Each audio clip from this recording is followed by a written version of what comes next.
بسم الله الرحمن الرحيم.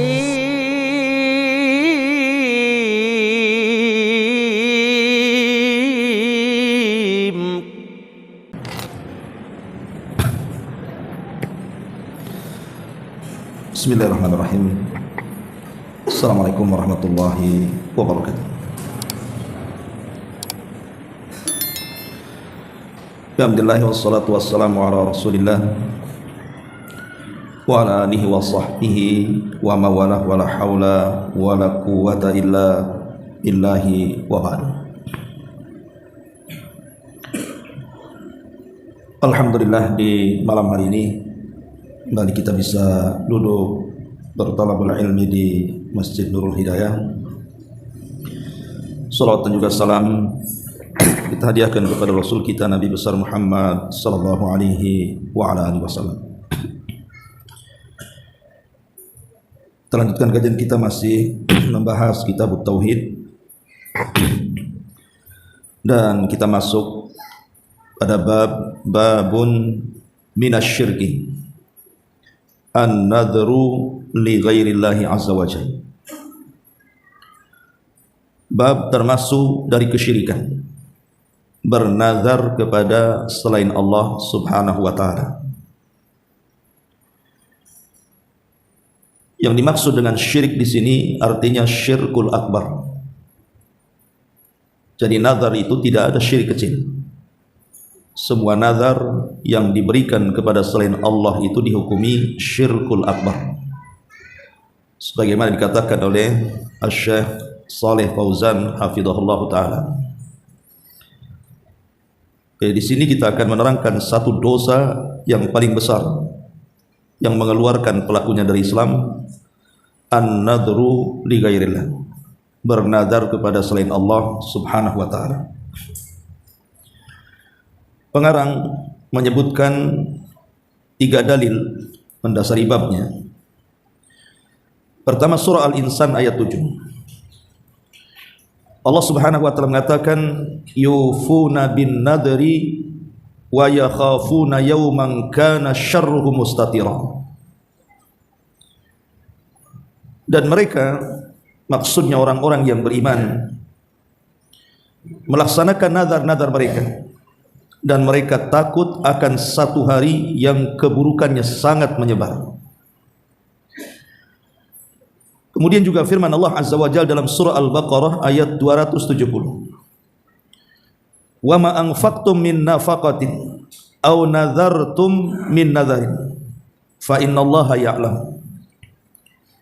Apapun yang kalian infakkan dari nafkah-nafkah kalian, atau apapun yang kalian nazarkan dari nazar-nazar kalian, maka sesungguhnya Allah mengetahui semuanya. Dan juga disebutkan dalam hadis dari Aisyah Ummul Mukminin radhiyallahu anha, anna Nabiy sallallahu alaihi wasallam qala man nadhara an yuti Allah falyuti'hu wa man nadhara an ya'si Allah fala ya'si.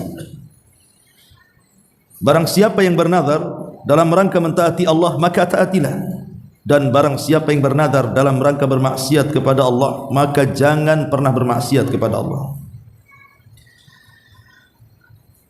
Ma'asyiral muslimin wal muslimat rahimakumullah. 3 ayat ini sebagai dasar pengarang Syekh Muhammad ibn Abdul Wahhab ketika memberikan hukum bahwa bernazar kepada selain Allah subhanahu wa ta'ala adalah kesyirikan. Bahkan bukan hanya syirik kecil, tapi sampai ke taraf syirkul akbar, syirik besar. Dari mana pendalilannya? Pertama, surah Al-Insan ayat 7. Ketika Allah subhanahu wa ta'ala memuji orang-orang yang beriman, yang mereka melaksanakan nazarnya, sehingga Allah katakan yufuna bin nadhri, mereka orang-orang yang beriman senantiasa melaksanakan nazar-nazar mereka. Dan tidaklah Allah subhanahu wa ta'ala memuji kepada orang yang melakukan sebuah amalan, menunjukkan bahwa amalan yang diamalkannya itu sebuah ibadah. Dan ibadah tidak boleh diselewengkan kecuali kepada Allah.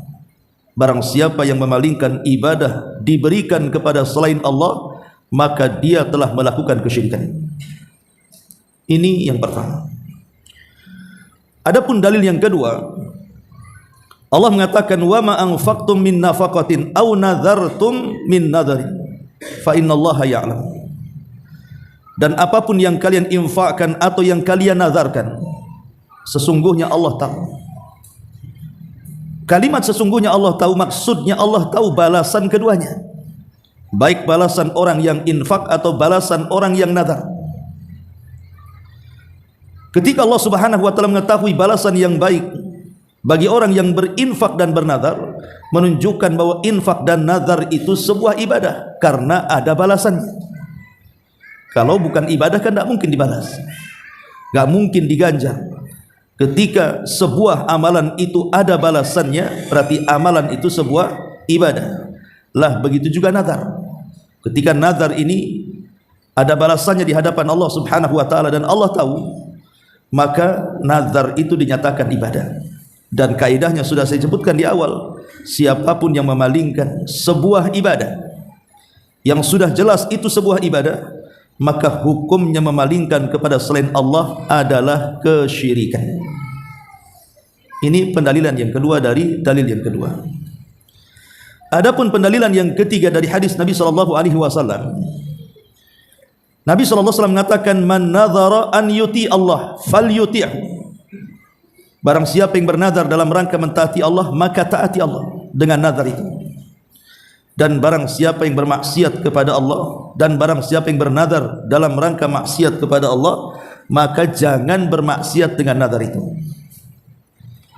Berarti di sini adalah nazar bentuk ketaatan kepada Allah. Maka sebuah amalan yang merupakan bentuk ketaatan kepada Allah Subhanahu wa taala adalah sebuah ibadah. Dan siapapun yang memalingkan ketaatan atau ibadah kepada selain Allah, maka dihukumi kesyirikan.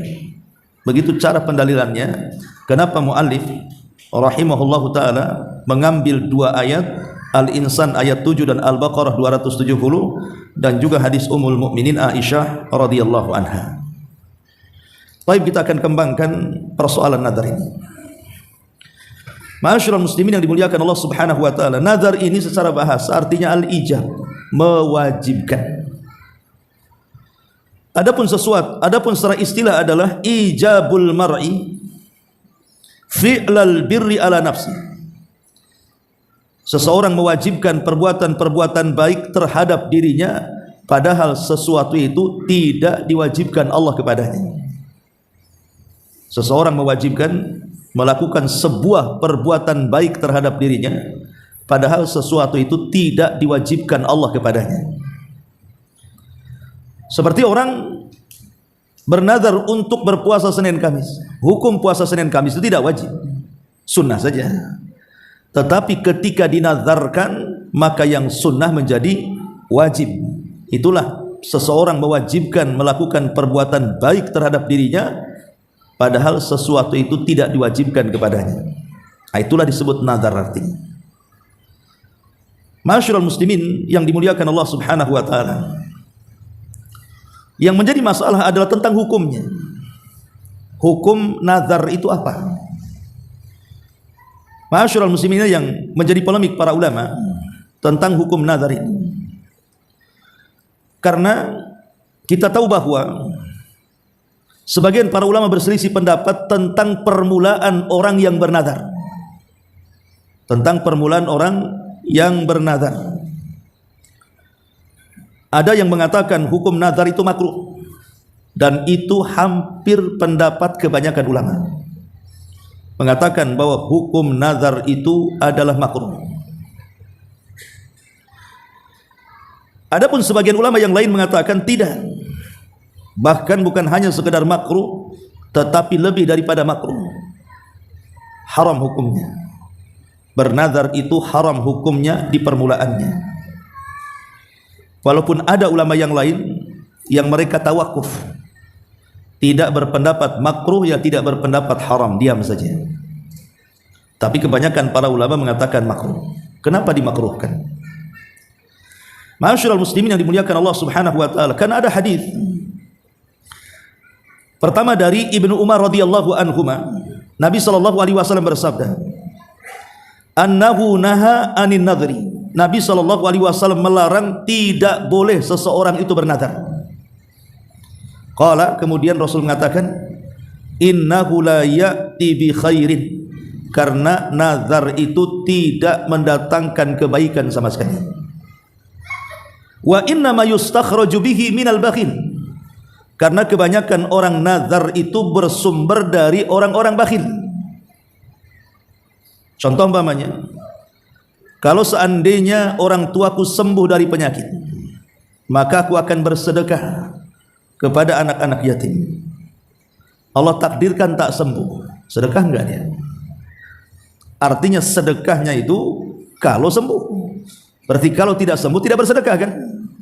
Lah di situ letak bakhilnya. Kemudian juga hadis yang kedua, hadis dari Abu Hurairah radhiyallahu an.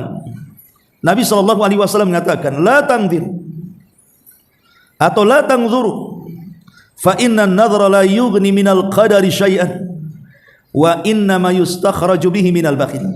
Jangan kalian pernah nazar, karena nazar itu tidak mungkin merubah takdir sedikit pun. Karena nazar itu tidaklah keluar kecuali dari orang bakhil. Ma'asyiral muslimin yang dimuliakan Allah Subhanahu wa taala, dari sini kita tahu kenapa nazar itu hukumnya makruh bahkan sampai ke tingkat haram. Pertama, karena kebanyakan orang yang nazar, kalaupun dipenuhi nazarnya, rata-rata mereka tidak bisa melaksanakannya. Dan itu banyak terjadi. Ustaz, saya dulu pernah bernazar ingin begini-begini.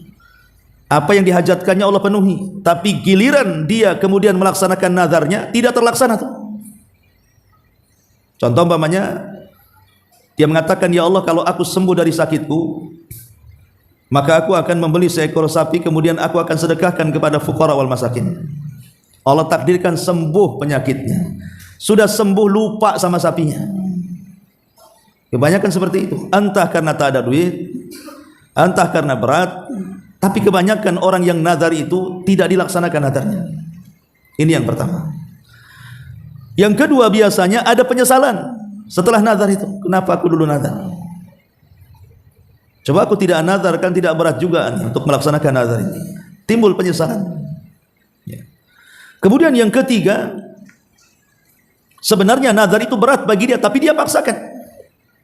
Buktinya tadi, banyak orang yang habis nazar menyesal, dan banyak orang yang habis nazar tidak dilaksanakan nazarnya. Kemudian yang keempat, dia sudah qillatul adab, kurang adab dengan Allah Subhanahu wa taala. Seolah-olah Allah Subhanahu wa taala memberikan karunia kepada dia itu kalau ada barter dari kita. Seolah-olah Allah berhajat dengan kita. Allah tidak berhajat dengan kita sama sekali. Karena Nabi SAW yang mengatakan dalam hadis qudsi itu, "Ya ibadi, law anna awwalakum wa akhirakum wa insakum wa jinnakum qamu fi sa'idin wahidin fasa'aluni fa'a'taitu kulla insanin mas'alatahu ma naqasa dzalika mimma indi illa kama yanqusul mihyad idza udkhilal bahr." Wahai hambaku, kalau seandainya orang yang awal-awal kalian, orang yang akhir-akhir kalian, manusia dan jinnya dari kalangan kalian, mereka berdiri di satu tempat tanah lapang yang luas, kemudian masing-masing mereka meminta pada setiap masalah yang mereka hadapi, maka Allah akan berikan setiap permintaan mereka dan tidak mengurangi apapun yang ada di sisi Allah, kecuali seperti jarum yang ditenggelamkan di lautan kemudian diangkat, maka di ujungnya ada tetesan air. Setetes itulah cukup untuk Allah membagi-bagikan semua permintaan makhluknya. Jadi bagaimana mungkin kemudian Allah Subhanahu wa taala akan berbarter dengan kita? Ini namanya suudzon, berburuk sangka, dan qillatul adab, jeleknya adab kita dengan Allah Subhanahu wa taala. Kemudian juga yang lebih daripada itu, nazar itu tidak merubah takdir. Tidak merubah takdir nazar itu. Ya Allah, kalau seandainya aku sakit kemudian sembuh, aku akan berkurban. Tidak akan merubah takdir. Betapa banyak orang yang nazar tak sembuh-sembuh. Ada juga orang yang nazar sembuh bukan karena nazarnya dia sembuh, karena takdir Allah Subhanahu wa taala. Karena nazar itu bukan sebab menjadikan takdir kita ini berubah. Tidak ada hubung kait nazar dengan urusan takdir. Jadi buat apa kalau nazar tidak merubah takdir? Lalu buat apa nazar? Tidak merubah takdir. Makanya Nabi SAW tadi mengatakan bahwa nazar itu la yughni minal qadari syai'an. Tidak merubah takdir sedikit pun. Jadi tidak perlu bernazar. Ma'asyiral muslimin wal muslimat rahimani wa rahimakumullah. Tetapi yang saya uraikan dari awal ini tentang hukum nazar, ada yang mengatakan makruh, ada yang mengatakan haram dengan berbagai macam alasan tadi. Ini maksudnya adalah nazar yang sifatnya nazar iwad. Nazar iwad itu nazar yang ada barternya antara kita dengan Allah Subhanahu wa taala. Sebab nazar itu kan macam-macam. Ya, saya akan sebutkan. Yang pertama, ada yang disebut dengan nazar mubah. Nazar mubah ini seperti dia bernazar untuk melakukan hal-hal yang dimubahkan. Ya Allah, aku bernazar akan membeli pakaian warna ini, warna itu, bentuknya begini, bentuknya begitu. Selama tidak bertentangan dengan syar'i, ya mubah-mubah saja. Lah nazar mubah ini kalau dilaksanakan, ya tidak ada masalah. Tidak dilaksanakan pun tidak ada masalah. Tapi dia harus bayar kafarah. Namanya kafarah sumpah. Apa kafarah sumpah? Dia harus melaksanakan puasa 3 hari, atau memberi makan atau pakaian kepada 10 orang fakir miskin. Itu disebut kafarah sumpah. Nanti saya sebutkan ayatnya. Kemudian yang kedua, ada namanya nazar mutlak. Nazar mutlak itu tidak disebutkan objeknya. Dia yang mengatakan lillahi alayya nadhrun, saya akan bernazar ya Allah. Tapi tidak disebutkan objeknya, nazar apa? Cuma ngomong begitu saja. Maka kalau sifatnya nazar mutlak ini, karena dia tidak tahu objeknya apa, maka dia harus bayar kafarah. Kafarah sumpah. Kemudian yang ketiga, nazar al-lijaj, atau disebut dengan nazar al-ghadab. Nazar dipicu karena kemarahan. Dipicu karena kemarahan, itu disebut nazar lijaj namanya. Jadi nazarnya itu karena marah. Awas saja kalau dia nggak datang, saya bernazar kepada Allah, saya akan begini dan begitu. Jadi bisa saja nazar marah ini karena membenarkan sesuatu, atau karena mendustakan sesuatu, atau karena hal lain. Maka ini pun nazar yang dipicu karena sebuah kemarahan, maka mukhayyar, dipilih, artinya bisa dilaksanakan kalau tidak bertentangan, dan bisa juga tidak dilaksanakan, yang jelas dia bayar kafarah. Kemudian yang keempat, ada namanya nazar makruh. Ya, nazar makruh itu dia bernazar dalam hal yang hukumnya makruh, seperti bernazar menceraikan istrinya, hukum cerai kan makruh. Bernazar akan makan minum dengan tangan kiri, itu kan makruh. Jadi perbuatan-perbuatan makruh dijadikan oleh dia nazar. Nah, disebut nazar makruh. Maka nazar makruh ini tidak ada pilihan. Dia pilihannya satu, tidak boleh dilaksanakan, dan dia harus membayar kafarah. Kemudian yang nomor 5, nazar haram. Nazar yang berkenaan dengan perkara-perkara yang diharamkan. Bernazar mencuri, bernazar berzina, bernazar untuk minum khamar, bernazar untuk berjudi, dan begitu seterusnya. Maka ini tidak boleh dilaksanakan, dan dia harus bayar kafarah. Nah, jadi nazar, 5 jenis nazar ini, yang 3 pilihan, bisa dilaksanakan bisa tidak, yang 2 tidak ada pilihan, tidak boleh dilaksanakan. Tetapi ada nazar yang wajib dilaksanakan, dan itu 2 macam. Pertama, an-nadharu fit ta'ah, nazar dalam ketaatan. Pamannya kita bernazar akan berpuasa Daud, akan berpuasa Ayyamul Bid. Saya bernazar untuk solat, saya bernazar untuk sedekah, untuk perkara-perkara kebaikan, wakaf dan yang semacamnya. Maka nazar dalam ketaatan wajib dilaksanakan. Kemudian yang terakhir, itulah nazar iwad yang tadi saya sebutkan. Nazar iwad ini nazar dalam bentuk barter. Kalau saya sembuh, kalau saya sukses, kalau saya bisa mendapatkan ini, maka saya akan bernazar ini dan itu. Inilah yang tadi saya sebutkan hukumnya. Ada yang mengatakan haram, ada yang mengatakan makruh, ada yang tawakuf.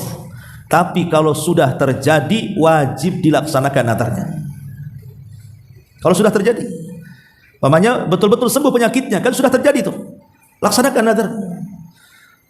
Pamannya bernazar kalau anaknya lulus, betul-betul lulus, laksanakan nazar.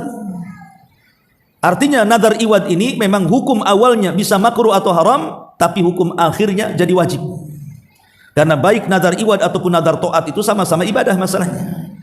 Sama-sama meyakini tentang bahwa Allah Subhanahu wa taala itulah yang berikan karunia kepada dia, makanya wajib untuk dilaksanakan.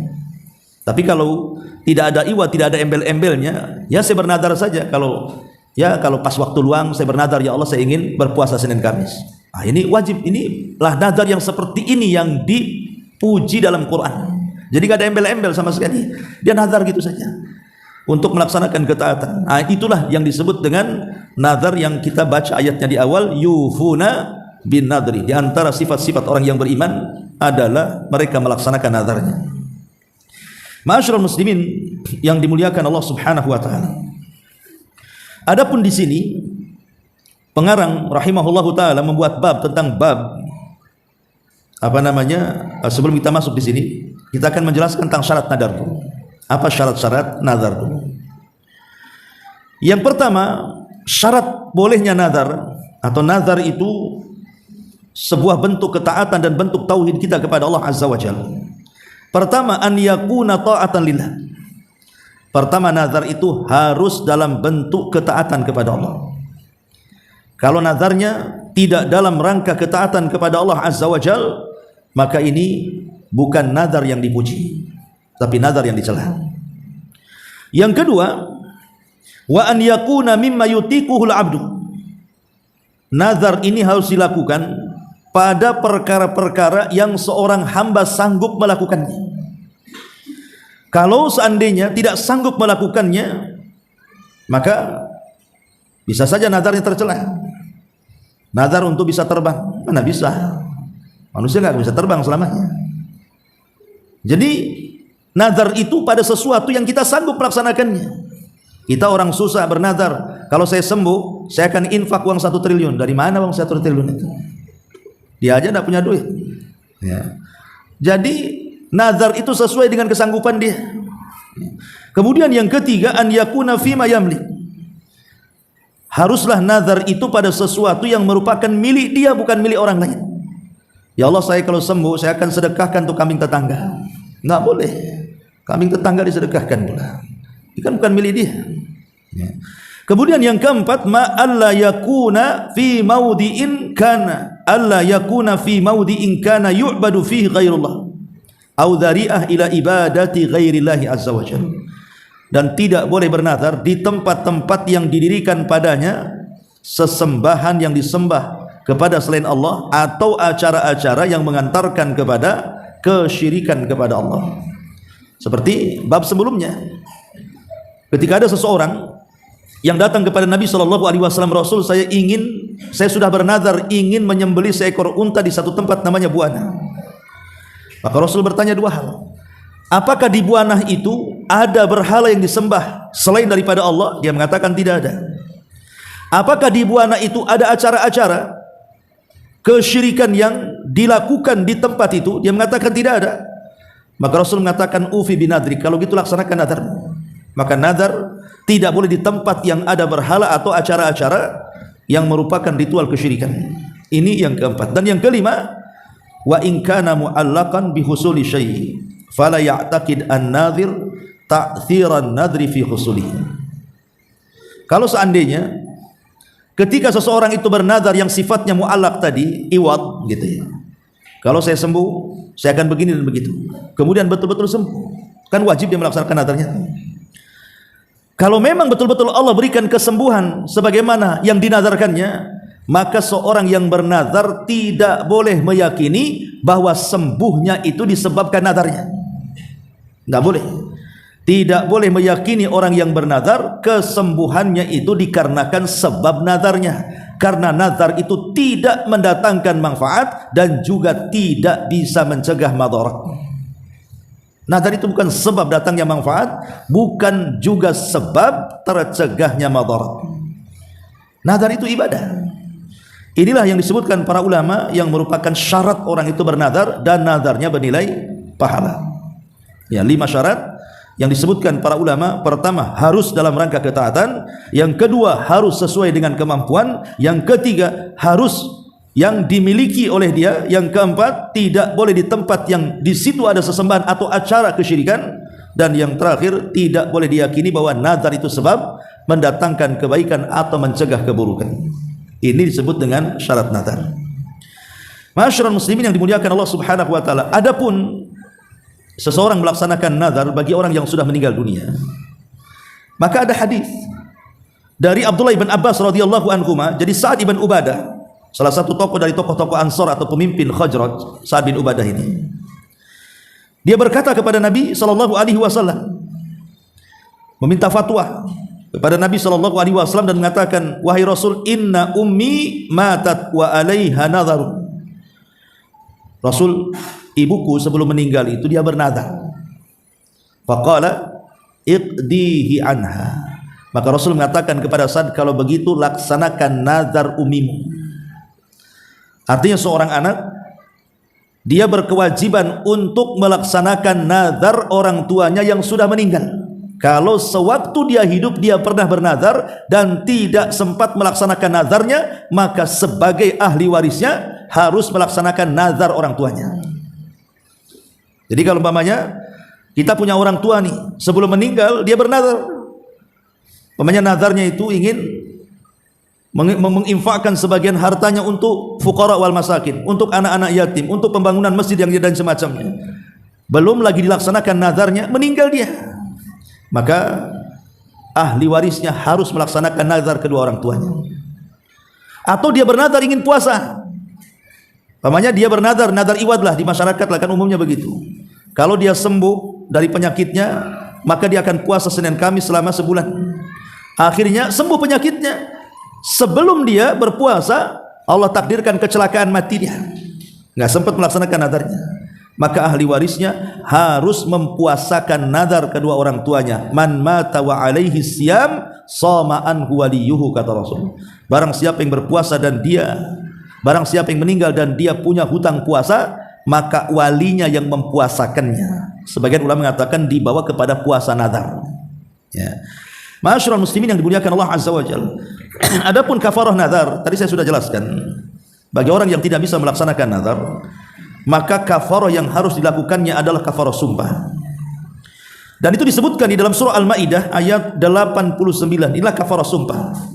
Allah mengatakan, la yu'akhidukumullahu billagwi fi aymanikum walakin yu'akhidukum bima aqadtumul ayman.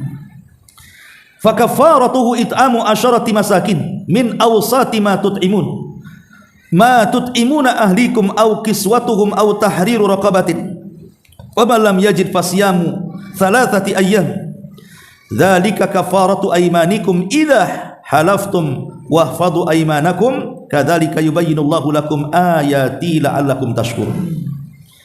Allah tidak menghukum kamu disebabkan sumpah-sumpahmu yang tidak disengaja untuk bersumpah, tetapi dia menghukum kamu disebabkan sumpah-sumpah yang kamu sengaja. Maka kafarahnya atau denda pelanggaran sumpahnya adalah memberi makan 10 orang miskin, yaitu dari makanan yang biasa kamu berikan kepada keluargamu, atau memberi mereka pakaian, atau memerdekakan seorang hamba sahaya. Berarti di sini 3 perkara kafarah sumpah itu. Pertama, dia memberi makan 10 fakir miskin. Yang kedua, memberi pakaian atau memerdekakan budak. Kemudian yang ketiga disinilah, barang siapa yang tidak mampu melakukannya, maka kafarahnya berpuasa 3 hari. Ini disebut kafarah sumpah. Lah kafarah sumpah dengan kafarah nazar sama. Karena nazar ini juga bagian daripada sumpah. Makanya kalau orang tidak bisa melaksanakan nazarnya, maka dia harus membayar denda kafarahnya. Berupa 1, berpuasa 3 hari berturut-turut, itu yang paling rendah. Atau di atas itu, kemudian dia memerdekakan budak, atau boleh jadi memberikan pakaian dan makanan kepada 10 orang fakir miskin. Ma'asyiral muslimin yang dimuliakan Allah Subhanahu wa taala.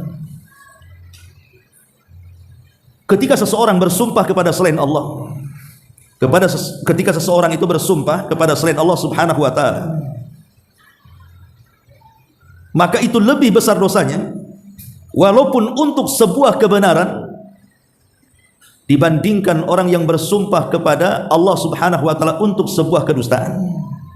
Maka hukum nazar juga sama. Saya nukilkan perkataan Abdullah bin Mas'ud radhiyallahu anhu. Apa kata beliau? La an ahlifa billahi kadiban ahabbu ilayya min an ahlifa bi ghairihi wa ana shadiqun. Sungguh kalau aku bersumpah dengan menyebut nama Allah dalam sebuah kedustaan, itu lebih aku sukai dibandingkan seseorang jujur tapi sumpahnya kepada selain Allah. Kenapa demikian? Karena kalau bersumpah kepada selain Allah dan bersumpah kepada Allah Subhanahu wa taala dalam sebuah kedustaan, yang namanya dusta itu paling tinggi hanya dihukumi dosa besar saja. Tapi kalau bersumpah kepada selain Allah bukan dosa besar, itu sudah syirik namanya. Makanya kemudian bersumpah kepada selain Allah untuk kedustaan lebih besar dosanya dibandingkan bersumpah kepada selain Allah untuk kejujuran. Karena bersumpah kepada selain Allah untuk kejujuran, walaupun dia jujur tapi dia membawa dosa kesyirikan. Bersumpah kepada selain Allah. Tapi yang satunya dia memang bersumpah kepada Allah Subhanahu wa taala tapi berdusta, berarti yang dibawa dosa dustanya saja. Yang satu dosa syiriknya. Maka besar mana syirik dengan dusta? Ya besar syiriklah dosanya kan? Lah sebagaimana sumpah begitu, nazar pun sama. Kalau seseorang bernazar kepada selain Allah Subhanahu wa taala, maka sama halnya dengan bersumpah kepada selain Allah Subhanahu wa taala, alias kesyirikan. Ma'asyiral muslimin, di dalam hadis Ummul Mukminin Aisyah yang kita baca tadi, ketika Nabi SAW mengatakan, man nadhara an yuti Allah falyuti'hu wa man nadhara an ya'si Allah fala ya'si. Barang siapa yang bernazar dalam rangka mentaati Allah, maka bernazarlah. Dan barang siapa yang bernazar dalam rangka bermaksiat kepada Allah, maka jangan bermaksiat. Ada beberapa kisah nazar di zaman salaf. Pertama dari Abdullah bin Abbas radhiyallahu anhu. Jadi satu hari Nabi sallallahu alaihi wasallam sedang berkhutbah. Bainama Nabi sallallahu alaihi wasallam yakhtub idza huwa birajulin qa'im. Jadi saat Rasul berkhutbah, Rasul dari mimbar itu memandang di luar sana ada orang yang berdiri. Berdiri di tengah-tengah matahari yang sangat menyengat di atas kepalanya. Fasa'ala anhu. Maka Rasul bertanya soal orang yang berdiri di tengah lapang itu. Faqalu, maka orang-orang mengatakan Abu Israil. Rasul itu namanya Abu Israil, kunyah daripada orang itu. Ada yang mengatakan namanya Yasir, kunyahnya Abu Israil.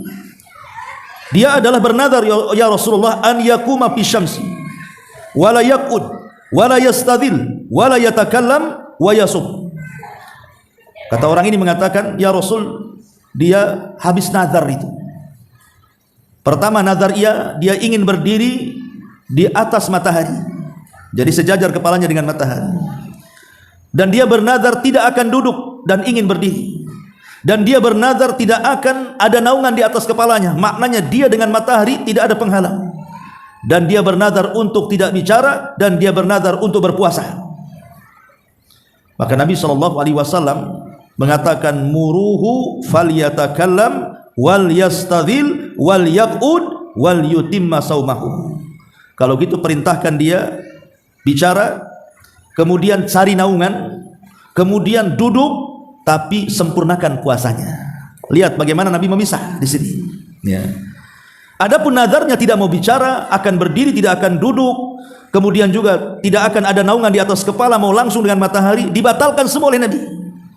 Tetapi nazar puasa dia, kata Rasul, wal yutim saumahu, untuk nazar puasanya lanjutkan.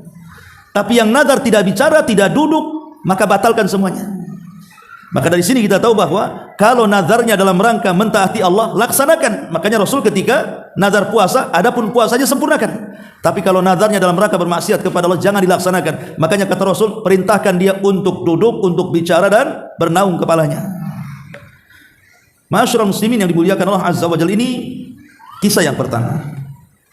Kemudian kisah yang kedua, Ibnu Umar radhiyallahu anhu dia mengatakan, Abdullah ibn Umar radhiyallahu anhu, bukan Ibnu Umar, Uqbah ibn Amir radhiyallahu anhu dia mengatakan, Uqbah ibnu Amir radhiyallahu anhu dia mengatakan, nadharat ukhti an tamshiya ila baitillahi hafiyatan.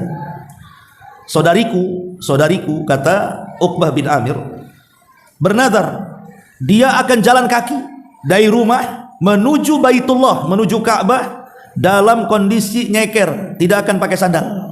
Jadi saudarinya bernazar akan datang ke Baitullah berjalan kaki tanpa alas kaki, tanpa sandal. Kemudian fa'amaratni an astaftiyalaha Rasulullah. Maka saudariku memerintahkan aku, kata Uqbah bin Amir, untuk meminta fatwa. Semana nazarnya ini? Apakah harus dilaksanakan atau tidak? Maka setelah meminta fatwa kepada Nabi SAW, Rasul mengatakan litamshi walitarkab. Maka dia harus melaksanakan nadarnya dengan cara apa? Boleh dengan berjalan kaki sebagaimana nadarnya atau berkendaraan. Diberikan keringanan di sini. Kenapa? Karena nadarnya bagus ke Baitullah kan, berkunjung ke Baitullah. Nah, cuman kan masalahnya kalau jalan kaki ini bisa memadaratkan, makanya Rasul mengatakan boleh jalan kaki atau berkendaraan. Dalam riwayat yang lain, atau yukafir, ataupun memberikan kafarah dengan kafaratul yamin. Jadi diberikan pilihan. Ya, bisa dilaksanakan jalan kaki atau boleh, yang penting sampai ke sana dengan berkendaraan, ataupun tidak jadi nggak apa-apa, tetapi bayarlah kafarah nazar dalam bentuk kafarah sumpah. Ma'asyiral muslimin yang dimuliakan Allah Azza wa Jalla, para ulama membolehkan seseorang itu mengganti nazar selama yang digantinya itu lebih baik dibandingkan nazarnya.